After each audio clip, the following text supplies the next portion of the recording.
अस्सलाम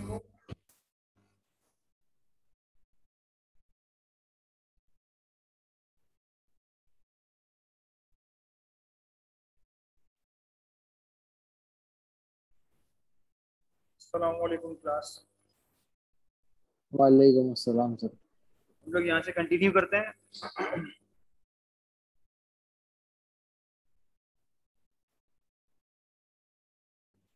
ठीक है, हम इससे आगे कंटिन्यू करते हैं। ये हमारे पास रेकोनेंस है। ठीक है, रेकोसेंस के सेंस के बाद हमारे पास क्या है? डिफरेंट ये टाइप्स हम देख चुके थे। अब हमारे पास हैकिंग फेज स्कैनिंग के अंदर आ रहा है। प्री अटैक फेज, सबसे पहले देखें कोई भी अटैक परफॉर्म करने से पहले हम जो है वो हम स्कैन करते हैं, स्कैन द नेटवर्क। ठीक है, तो हम क्या करेंगे, पहले स्कैन करेंगे नेटवर्क को। तो हम देखें हम अपने ही नेटवर्क को स्कैन कर रहे हैं।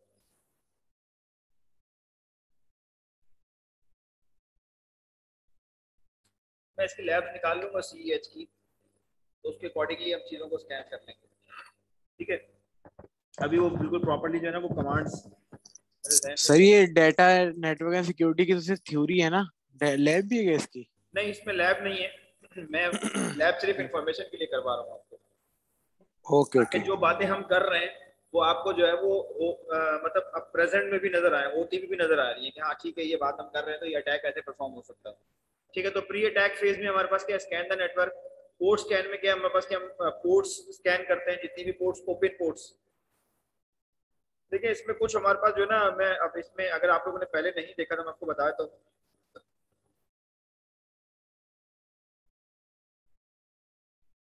ठीक है, वेल नोन पोर्ट्स। तो अगर आप इस पे जाएंगे विकीपीडिया पे, तो आपको सारी यहाँ पे जितनी भी दुनिया की वेल नोन पोर्ट्स हैं वो सारी मिल जाएंगी यहाँ पे। ठीक है, ये जितनी भी वेल नोन पोर्ट्स हैं हमारे पास, ये वेल नोन पोर्ट्स। ठीक है, तो वेल नोन पोर्ट्स आपको मिल जाएंगे, जिससे आपको ये अंदाजा होगा कि अगर just suppose port number 1 open आ रही है, ठीक है, तो उस पोर्ट के ऊपर जो है वो कौन सी सर्विस रन है। मैं इसकी एग्जांपल दे देता हूँ आप लोगों को, शायद आप लोगों के, हम लोग जो ईमेल करते हैं ना वो पोर्ट नंबर 25 पे बता रहा है। ठीक है, वैसे 25 पे ही होती है। ठीक है, SMTP के थ्रू जो हम ईमेल करते हैं ना वो पोर्ट नंबर 25 से जाती है। ठीक है, यानी कि पोर्ट नंबर 25।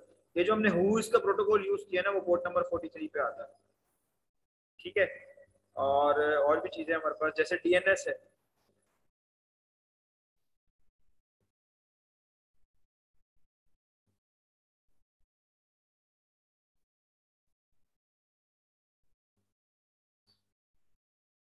ठीक है, domain name server, sorry domain name system.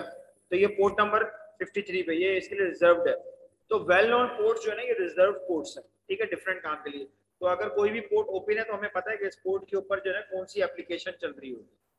ठीक है, तो अगर कोई पोर्ट नंबर 43 ओपन है तो इसका मतलब है कि इस पे हुज की कोई प्रोटोकॉल की एप्लीकेशन चल रही है। तो अगर कोई पोर्ट नंबर 53 ओपन है तो इसका मतलब है कि वो DNS की एप्लीकेशन जो है ना वो रन हो रही है इसके ऊपर। ठीक है, इसी तरह से नेट बायोस 137, वैसे 139 होती है नेट बायोस। ये हमारे पास जो रिमोट डेस्कटॉप सेशन होता है ना ये वाला, तो ये सही से काम नहीं करता। ये जो रिमोट डेस्कटॉप सेशन होता है ना ये बेसिकली नेट बायोस के थ्रू होता है, और ये पोर्ट नंबर 139 पे होता है। ठीक है, जिसको हम RDP पोर्ट भी कह रहे होते हैं। ठीक है, तो ये हमारे पास क्या RDP पोर्ट है। इसी तरह से हमारे पास IMAP जो होता है हमारे पास 143 के ऊपर होता है। ठीक है, ये management of messages serve electronic message, email के लिए जो हमारे पास। ठीक है, SQL की जो क्यूरी लैंग्वेज है वो हमारी 156 पोर्ट, यानी कि जो हमारा SQL सर्वर वगैरह सर्विसेज रन हो रही होती हैं पोर्ट नंबर 156 पे हो रही होती है। वेल नोन पोर्ट्स की बात कर रहा हूँ। IMAP 3 का जो वर्जन है वो पोर्ट नंबर 220 यूज करता है।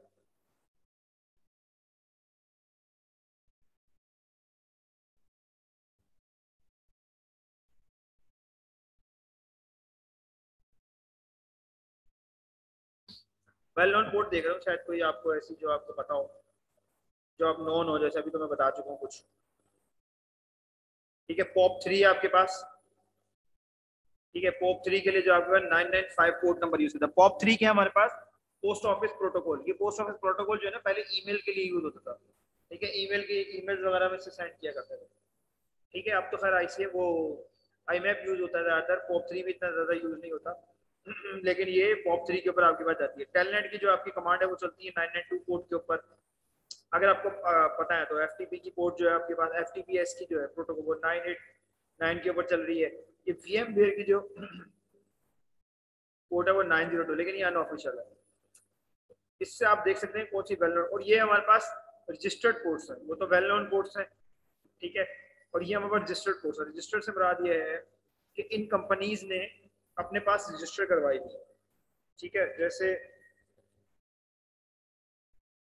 ये ओपन वीएम VPN वालों ने कोई एप्लीकेशन है, सॉक्स प्रॉक्सी, वेब ऑब्जेक्ट, जावा रिमोट मेथड इन्वोकेशन RMI जिसको हम कह रहे होते हैं, और Neo4j शेल के लिए जो है 137 है, स्टार ये .js बेस्ड एनक्रिप्टेड ये इसके लिए जो है ये वाली पोर्ट्स हैं जो इन्होंने रजिस्टर यूज कर रहे हैं, ठीक है। इस तरह से और भी बहुत सारी हैं। तो ये हमारे पास कौन सी रजिस्टर्ड पोर्ट्स हैं, तो जो एप्लीकेशन ये यूज कर रही होगी ना, तो वो इस पोर्ट को जो है ना वो यूज कर रही होगी।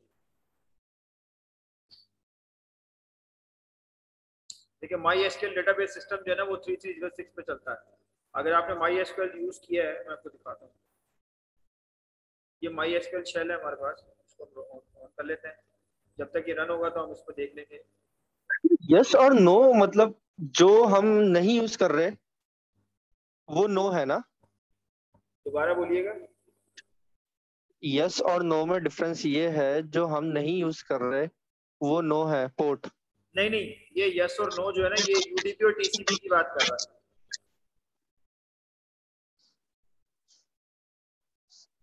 इसमें क्या डिफरेंस है sir?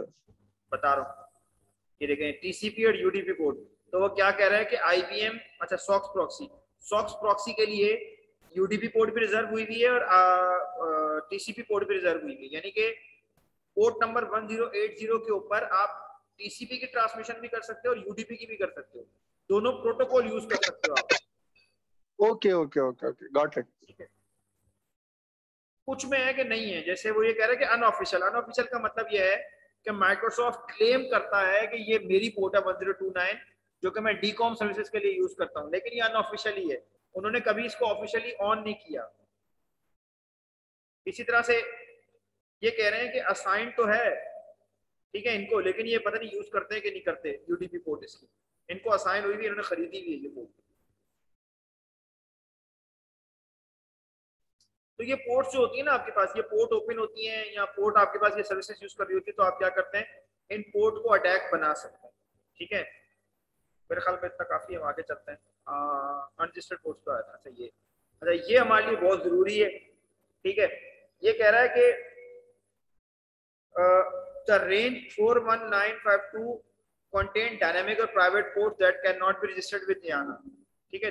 this range is used for private or customized services, ठीक है। तो अब ये जो है ना, ये वाली जो पोर्ट्स हैं 49152 से लेके 65535 तक, ये वाली जो पोर्ट्स है ना, ये IANA के पास रजिस्टर्ड नहीं है, ठीक है। तो ये वाली पोर्ट जो है ना वो यानी कि अगर कोई सर्विस ऑन होती है सिस्टम में, तो वो सर्विस इस इन पोर्ट को यूज कर सकती है, ठीक है।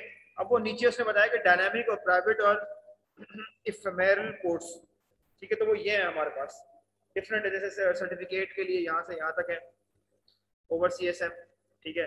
फिर ये है पालो आल्टो ने ये वाली ली हुई है, फिर मंबल वालों ने ये ली हुई है, ठीक है। तो ये इंफॉर्मेशन थी हमारे पास पोर्ट के अकॉर्डिंगली।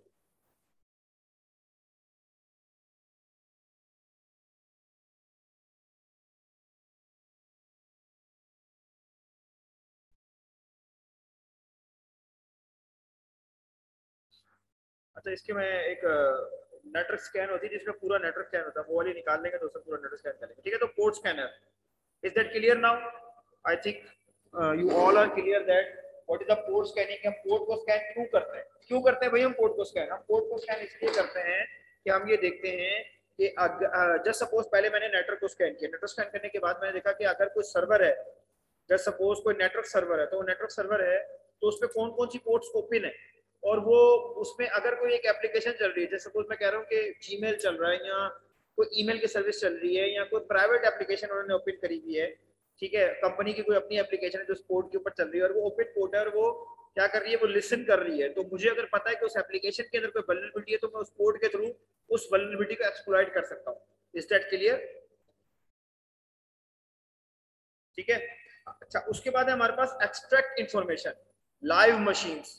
ठीक है, जो कि लाइव मशीन है जैसे मैंने भी बताया, तो उसमें से मैं अपनी इंफॉर्मेशन एक्सट्रैक्ट कर रहा हूँ। जो लाइव होगी ना उसी की पोर्ट ओपन होगी, जो लाइव नहीं होगी उसकी पोर्ट ओपन नहीं होगी। System up time to launch attack, तो हमें पता होना चाहिए कि भाई अपना सिस्टम जिसपे हम अटैक करने की कोशिश कर रहे हैं वो कितनी देर आप है भी कि नहीं है। ठीक है, हैकिंग फेज में क्या है, गेनिंग एक्सेस। ठीक है, यानी कि अब जो एक्सेस मैंने गेन करना है, ठीक है, एक्सेस कहाँ पे गेन करना है मैंने, उसके ऊपर गेन करना है जो हमारे पास जिसके हमने सिस्टम फाइंड कर लिया है, तो उस पर हम एक्सेस करना चाहते हैं। तो ऑपरेटिंग सिस्टम और एप्लीकेशन के थ्रू कर सकते हैं हम। ठीक है, एस्केलेट कर सकते हैं प्रिविलेजेस को। प्रिविलेजेस से मुराद ये है कि इस वक्त जो मेरा लैपटॉप है ना, इसकी जो प्रिविलेजेड एक्सेस है वो सिर्फ मेरे पास है, मेरे अलावा इस दुनिया में मेरे ख्याल में किसी के पास नहीं होगा, क्योंकि इसका पासवर्ड मुझे ही पता है, ये मेरा पर्सनल लैपटॉप है। तो अगर कोई अटैकर इसके ऊपर जो है ना वो एक्सेस गेन कर लेता है, तो वो क्या करेगा, मेरी जो प्रिविलेजेस है मुझसे छीन लेगा वो, या मेरी प्रिविलेजेस जो है उनको यूटिलाइज करते हुए वो अपने कोई काम करेगा, कुछ भी कर सकता है, मुझे बॉट बना सकता है या मेरे सिस्टम में डेटा कॉपी कर सकता है। ठीक है, तो एस्केलेट प्रिविलेजेस कर सकता है। ऑपरेटिंग सिस्टम, एप्लीकेशन और नेटवर्क लेवल पे वो कह रहा है कि अटैक हो सकता है, एक्सेस कर सकता है ये ऑपरेटिंग सिस्टम पे, एप्लीकेशन पे। अच्छा, हम कोशिश करेंगे कि हम टूल्स को यूज करते हुए मैं अपने ही सिस्टम के ऊपर एक्सेस करने की कोशिश करूंगा। मैं आपको दिखाऊंगा इंशाल्लाह अज़्ज़ व जल, जैसे जैसे हमें मौका मिलेगा हम इसका आगे की तरफ बढ़ेंगे तो हम दिखाएंगे। पासवर्ड क्रैकिंग के थ्रू कर सकता है। ठीक है, buffer overflow, denial of service या सेशन हाईजैकिंग कर सकता है एक्सेस करने के बाद। ठीक है, मेरे सिस्टम पे अगर एक्सेस कर देगा तो वो कुछ भी कर सकता है, लेकिन मेरे सिस्टम में तो कुछ मिलेगा ही नहीं ऐसा। क्यों? क्योंकि मेरे सिस्टम पे अटैक करने का कोई फायदा नहीं है, कोई ऐसा मोटिव नहीं है। सबसे पहली चीज हमेशा याद रखिएगा कि अटैक करने का कोई ना कोई मोटिव होता है, मोटिव के बगैर कभी भी कोई अटैक परफॉर्म नहीं किया जाता। ठीक है, अब उसके बाद देखिए, पहले तो सबसे ये था कि उसने एक्सेस गेन कर लिया। अब अगर उसने मेरे सिस्टम के ऊपर एक्सेस गेन कर लिया और प्रिविलेजेस मेरी प्रिविलेजेस को एस्केलेट कर लिया, तो उसके पास क्या करेगा, वो ऑनरशिप लेगा मेरे सिस्टम की, ऑनरशिप ऑफ द सिस्टम, मेरे सिस्टम की ऑनरशिप ले लेगा। वो किस किस के थ्रू ले सकता है, वो बैकडोर्स के थ्रू ले सकता है, रूट किट्स के थ्रू ले सकता है, या फिर ट्रोजान्स के थ्रू ले सकता है। ठीक है, क्या कर सकता है, वो मैनिपुलेट कर सकता है डाटा। ठीक है, और कॉन्फ़िगर कर सकता है मेरे सिस्टम को। ठीक है, इसमें एप्लीकेशन को कॉन्फ़िगर कर सकता है या मेरे सिस्टम को कॉन्फ़िगर कर सकता है। और हो सकता है कि मेरे सिस्टम से आगे मेरे मुझे कुछ ना करे, मेरे सिस्टम में कोई भी सिर्फ प्रिविलेज एक्सेस करे और मेरे सिस्टम से किसी अगले सिस्टम के ऊपर अटैक परफॉर्म करे और जो है वो वापस चला जाए। ठीक है, अच्छा, ऐसा भी पॉसिबल है कि कोई अगर अटैकर जो वो मेरे सिस्टम के ऊपर एक्सेस गेन कर ले, तो उसके बाद वो आगे नेक्स्ट किसी और सिस्टम पे अटैक परफॉर्म कर सकता है। अगर वो किसी नेक्स्ट सिस्टम पे अटैक परफॉर्म करेगा, तो जब आप उसको जो है वो फुटप्रिंटिंग करेंगे तो वो बाद में पता चलेगा कि मेरे सिस्टम से अटैक हुआ, हालांकि मुझे तो पता भी नहीं है कि मैंने ये अटैक किया कि नहीं किया। ठीक है, वो तो कुछ नहीं किया था, वो तो अटैकर ने एक्सेस गेन किया था इसके ऊपर।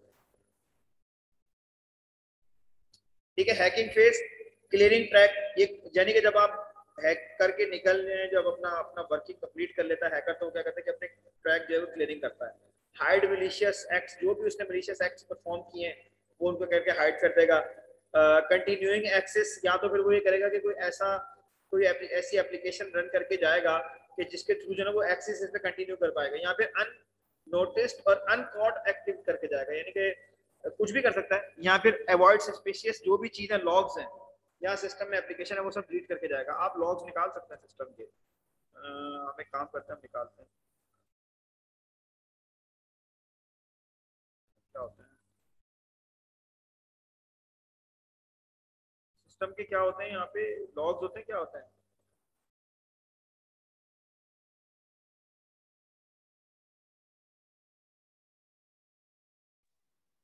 खैर वो हम देख लेंगे, वो इसमें माइक्रोसॉफ्ट की सिस्टम में क्या होता है, लॉग्स होते हैं शायद, लॉग्स नहीं होते, कुछ और कहते हैं उसको, इवेंट्स।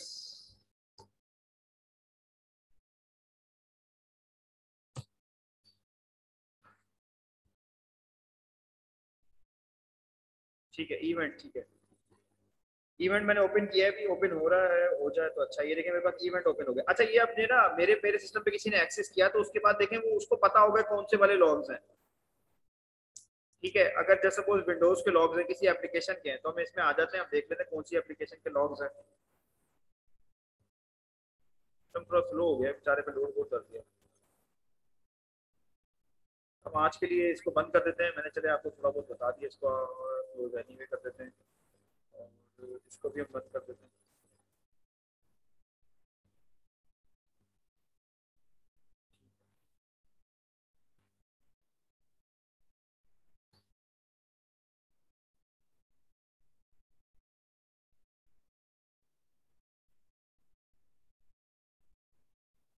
इसको भी फिलहाल हम बंद कर देते हैं।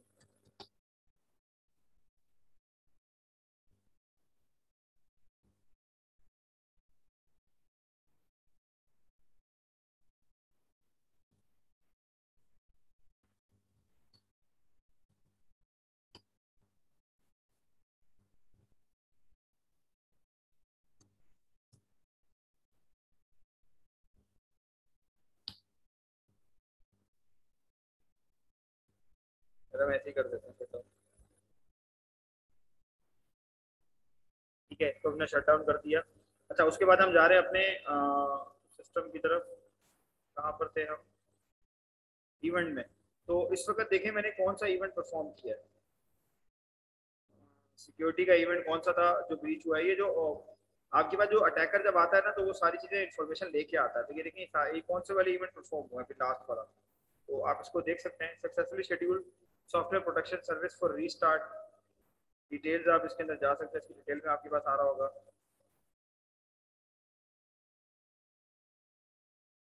ठीक है, ये माइक्रोसॉफ्ट सिक्योरिटी की है, ये देख लें कौन सा है।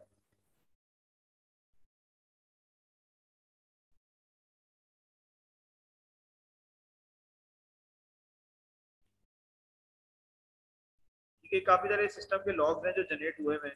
मैं इसमें कोई नॉन उठा रहा हूँ कि नॉन मिल जाए कोई।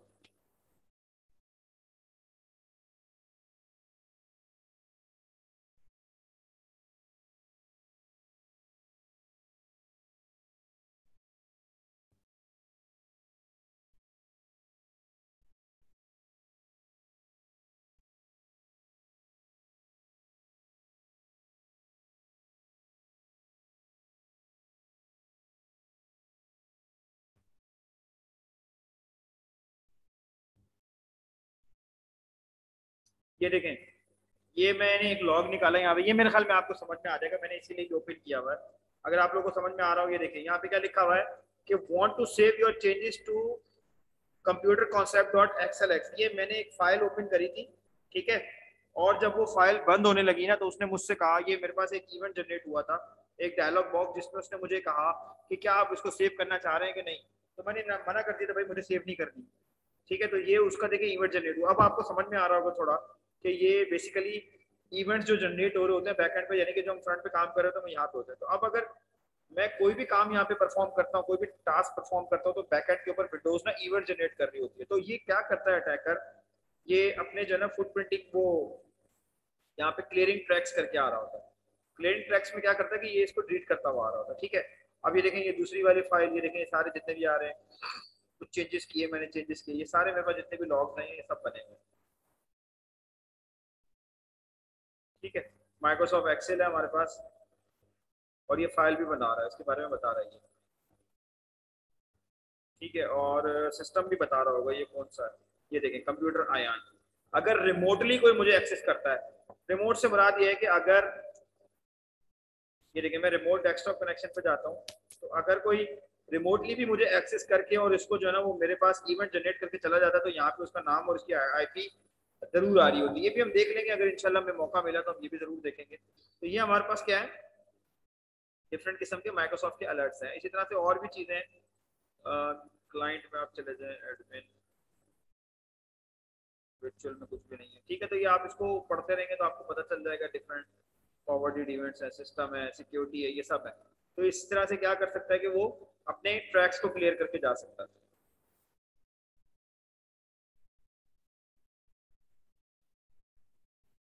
ठीक है, एथिकल हैकिंग क्या है, मैंने बता दिया था आपको पहले ही कि एथिकल हैकिंग है कि जिसमें हम क्या करते हैं, अपने ही सिस्टम की वल्नरेबिलिटी फाइंड करते हैं, वेरीफाई करते हैं कि हमारे पास कोई एग्जिस्टिंग जो वल्नरेबिलिटीज हैं उसके अंदर एक्सप्लॉइटेबल है कि नहीं है। ये देखिए मैं पहले बता चुका हूँ, with the premises of concern authorities, यानी कि यहाँ पे अगर मैं अपने ही सिस्टम को स्कैन करूंगा तो पहले मैं उसकी क्या करूंगा, प्रायर अप्रूवल लूंगा, अदरवाइज मैं अपने ही सिस्टम को स्कैन नहीं कर सकता। ठीक है,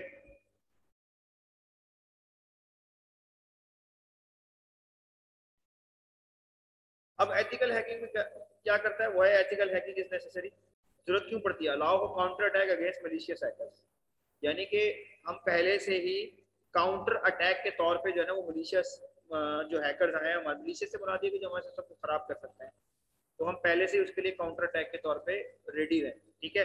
तो हम जो है ना हम अपने आप को तैयार करते हैं। फिर ये प्रिवेंट हैकर्स अनकवर वल्नरेबिलिटीज, ठीक है, यानी कि हैकर्स को प्रिवेंट करते हैं कि एक्सेस लेने से, हम अपनी जो वल्नरेबिलिटीज उनको अनकवर करते हैं, स्ट्रेंथ करते हैं ऑर्गेनाइजेशन की सिक्योरिटी पोस्चर को। पोस्चर से मुराद ये है कि देखें ज़ाहिर दिखने में जो हमारी सिक्योरिटी लग रही है क्या वो वाकई सिक्योर है भी कि नहीं। Avoid security breaches, safeguard customer data, enhance security awareness, ये हम एज एथिकल हैकर कर रहे होते हैं।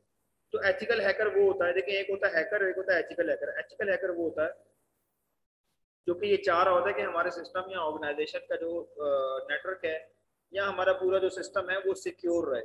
तो उसके लिए वो अपने ही सिस्टम में जो अथॉरिटीज हैं उनके अथॉरिटी के अलाउ करने के ऊपर जो है ना उनके उनसे उनसे अप्रूवल के बाद जो है वो अपने ही सिस्टम में अटैक परफॉर्म करता है और चेक करता है कि क्या हमारे सिस्टम के अंदर कोई वल्नरेबिलिटी तो नहीं है जिसके थ्रू जो है ना वो कोई हैकर जो है वो एक्सेस कर ले। अच्छा, नॉर्मली अगर देखा जाए तो कंपनीज जो है ना वो एथिकल हैकर को हायर इसलिए भी नहीं करती क्योंकि वो जब तक अटैक परफॉर्म नहीं होता उस वक्त तक जो है ना वो एथिकल हैकर को हायर करते ही नहीं, ठीक है। तो कहते नहीं ये ओवर बर्डन हो जाएगा हमारे ऊपर, ठीक है ना। उसके बाद है हमारे पास why ethical hacking is necessary, बता चुका मैं कि टारगेट करेगा सिस्टम को। देखो ये सबसे पहले क्या करेगा, रिकॉग्निशंस एंड स्कैनिंग, ठीक है, और intruder do gaining access maintaining access करेगा क्या, और ये देखेगा कि क्या हमारे नेटवर्क के अंदर अगर कोई सिस्टम में कोई दाखिल हो गया तो क्या हमारे सिस्टम को पता चला। नोटिस द इंट्रूडर्स अटेम्प्ट्स के components of the information system, educate protection information security measure, जो भी हो सकता है वो उसके ऊपर ले सकता है। बिल्कुल सेम एज इट इज जैसे एक हैकर जो है वो अपने किसी भी सिस्टम को हैक करता है वैसे ही एथिकल हैकर भी जो है वो उस सिस्टम को हैक करता है और उसके बाद वो ये देख रहा होता है कि क्या इस सिस्टम को हैक करने के बाद मतलब इसमें कौन कौन सी वेलिबिलिटीज या कहाँ कहाँ पर जो है ना वो लूप होल्स थे जिसको हमें कवर करना चाहिए।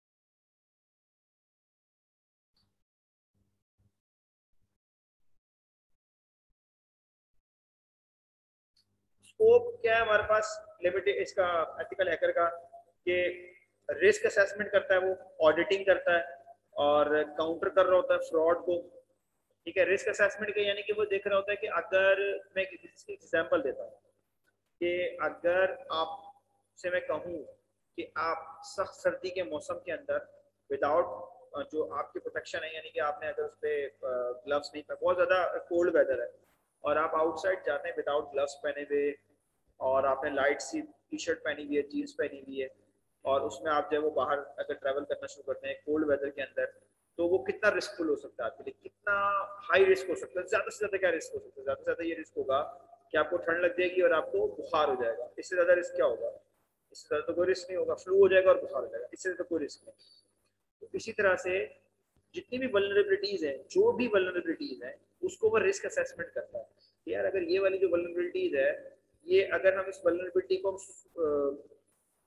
हम सॉर्ट आउट करते हैं तो हमें क्या होगा कि हमारी कॉस्ट ये है, लेकिन अगर ये वल्नरेबिलिटी एक्सप्लॉइट हो जाए तो हमें इतने का नुकसान होगा, तो वो बोलेगा भाई नुकसान ठीक है, कॉस्ट तो कोई मसला ही नहीं है, कॉस्ट ज़्यादा लग रही है, तो बेहतर ये है कि इसको ओपन छोड़ दो। इसलिए बहुत सी वल्नरेबिलिटीज ऐसी हैं जो कि ओपन होती हैं, ठीक है। तो रिस्क को ऑडिट करता है, ये रिस्क को ऑडिट कर रहा है, फिर उसको काउंटर फ्रॉड्स देख रहा होता है, बेस्ट प्रैक्टिस कर रहा होता है, आइडेंटिफाई कर रहा होता है रिस्क को, रेमेडियल एक्शंस ले रहा होता है उसके अगेंस्ट। ये स्कोप होता है बेसिकली एथिकल हैकर का।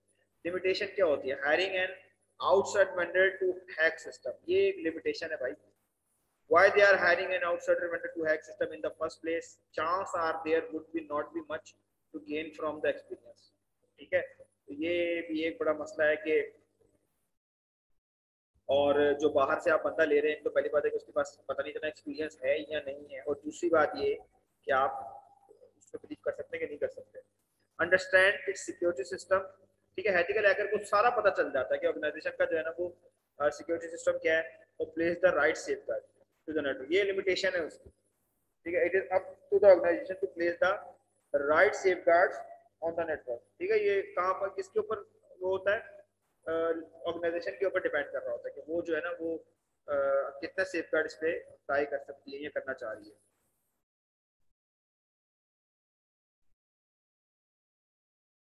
एक एथिकल हैकर बनने के लिए आप सब चाह रहे होंगे sir why we are not to be ethical hacker, हम भी एथिकल हैकर बनेंगे। ठीक है, तो हम उसकी स्किल्स देख लेते हैं। Knowledge of major operating environments, जैसे विंडोज पूरा पता होना चाहिए, यूनिक्स पूरा पता होना चाहिए, लिनक्स पूरा पता होना चाहिए, मैकिन्टोश पूरा पता होना चाहिए। पता है आपको, इन डेप्थ नॉलेज बोल रहा है वो, in depth knowledge, not not knowledge, in depth knowledge, तब आप एथिकल हैकर बन सकते हैं।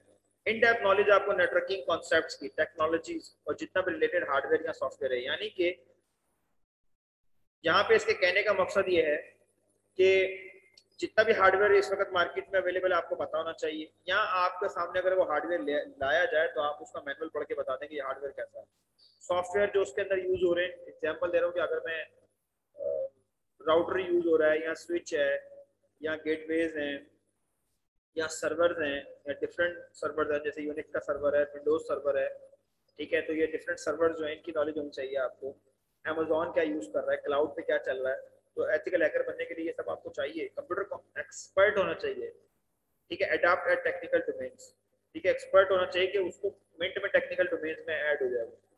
Knowledge about security areas and related issues, वो पहले से पता होना चाहिए इसको। High technical knowledge for launching sophisticated attacks. Sophisticated attacks पता है कौन से अटैक्स होते हैं, जो कि हमेशा सक्सेसफुल होते हैं। तो यानी कि एक एथिकल हैकर के पास इतनी नॉलेज होनी चाहिए कि वो एक सोफिस्टिकेटेड अटैक लॉन्च कर सके। ठीक है, उसके बाद नॉन टेक्निकल स्किल्स में क्या हमारे पास, ये तो टेक्निकल स्किल थी। नॉन टेक्निकल के ability to learn adopt new technologies, strong work ethics. Work ethics का मतलब ये है कि भाई उसको ये नहीं हो कि उसको सारे नेटवर्क ऑर्गेनाइजेशन का पता चल जाए और उसके बाद वो बोले कि भाई चलो छोड़ो मैं खुद ही इस ऑर्गेनाइजेशन को हैक कर लेता हूँ। ठीक है, committed to organization security policy and local standard and laws. Local standards and laws से मुराद ये है कि हमारे मुल्क का जो कानून है वो उसको जानता हो और उसको पता हो कि मुझे इनको जो है ना वो इन लॉज को जो है वो फॉलो करना। ठीक है, अब कुछ इंफॉर्मेशन की एश्योरेंस है। Integrity, availability, confidentiality and authenticity में बता चुका हूँ पहले कि ये चारों चीजें क्या है, हम इस पर डिस्कस कर चुके हैं। ठीक है, क्योंकि हम कोशिश कर रहे हैं कि इसको प्रैक्टिकल लेके जाएं। That's the theory and we already discuss about all of these 4 points ना। ठीक है, तो मेरे ख्याल में इतनी कोई खास चीज नहीं होगी।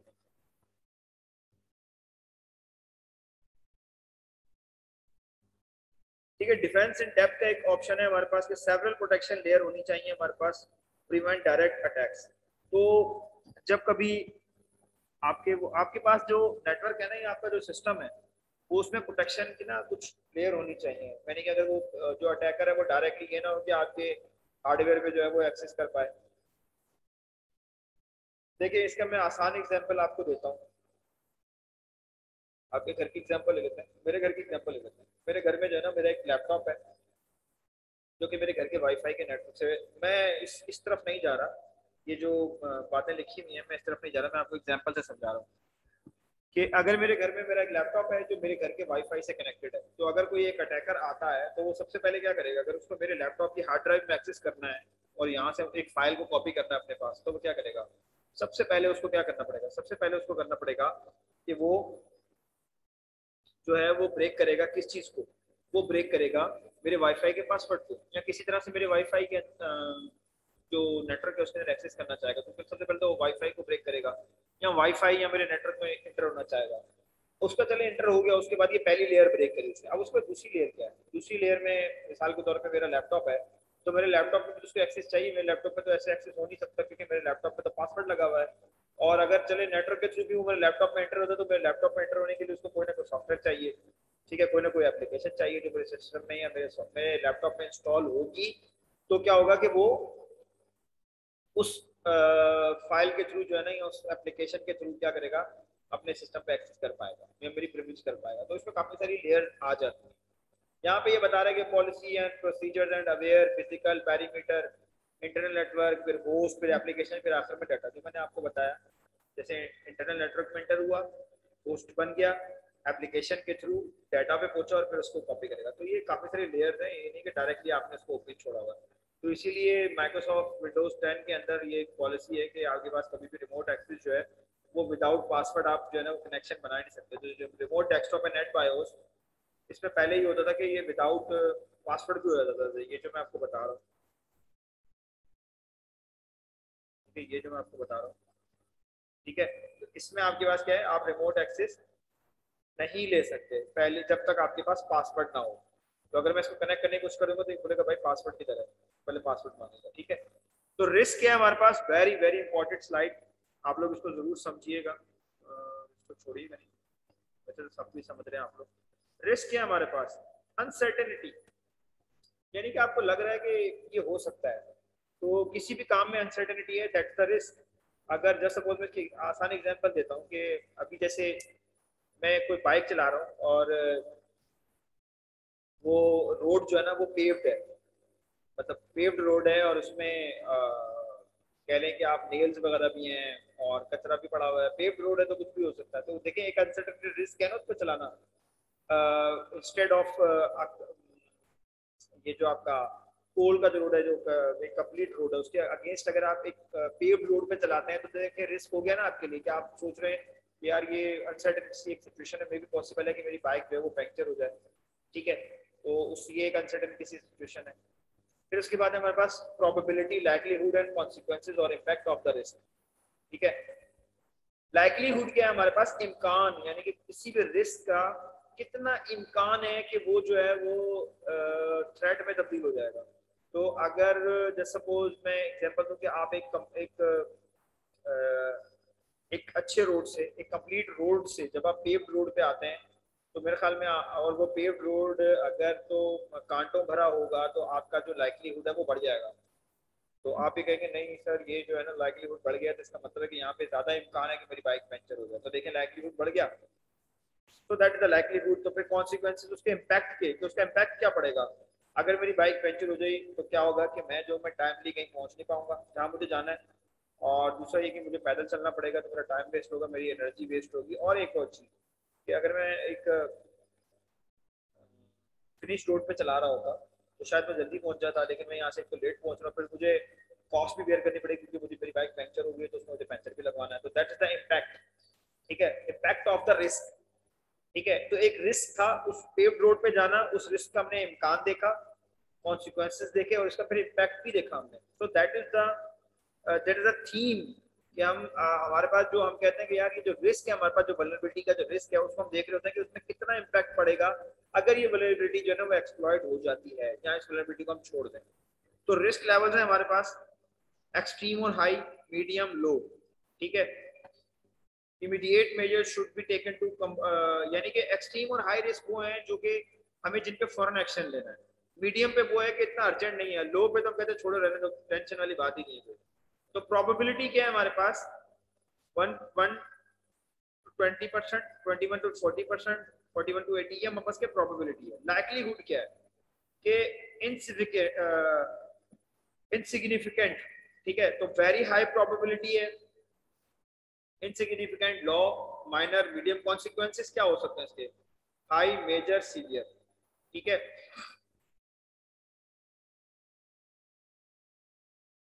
ये वाला जो है ना, ये वाला ये बता रहा है कि वेरी हाई है इसके, जो इसके मॉडरेट, मेजर, सीवियर, एक्सट्रीम पर है, ठीक है। तो इसका this is the example of a risk matrix, organisation and need to create their own risk matrix based on their business need. तो फिर अपने बिजनेस नीड के अकॉर्डिंगली आप क्या कर सकते हैं, इसको बना सकते हैं। मेरे पास एक और चार्ट पड़ा हुआ है वो बड़ा अच्छा है, इससे बेहतर है, उसको आप बना सकते हैं। तो उससे आपको ना ये पता चल जाएगा कि आपका रिस्क का लेवल क्या है, उसकी लाइक्लीहुड क्या है और उसका इम्पैक्ट जब पड़ेगा तो फिर वो थ्रेट में कन्वर्ट होने के बाद हमें कितना लॉस होगा। तो ये एक चार्ट आपको बनाना पड़ता है, मैट्रिक्स आप अपने अकॉर्डिंगली बना सकते हैं। ये इन्होंने आई डोंट नो कैसे बनाया, क्योंकि माइनर, मॉडरेट और मेजर और सीवियर, उसको extreme, extreme, extreme, high, high, very high, यानी कि वैसे वो मेरे ख्याल में मुझे लग रहा है कि शायद ये कह रहे हैं कि 81 to 100 वाला जो है ना वो इस लेवल के ऊपर है, और जो 61 to 80 वाला है वो इस लेवल पे है, और ये वाला है, ये वाला, ये वाला है, ये high, very high, high, equal, low और वेरी लो प्रोबेबिलिटी, ठीक है। तो इसमें जो है ना ये वाली चीज चलेगी, आई थिंक सो। खैर ये वाली कैलकुलेशन भी है, ये भी हम देख लेंगे इंशाल्लाह, ठीक है। Thank you so much class.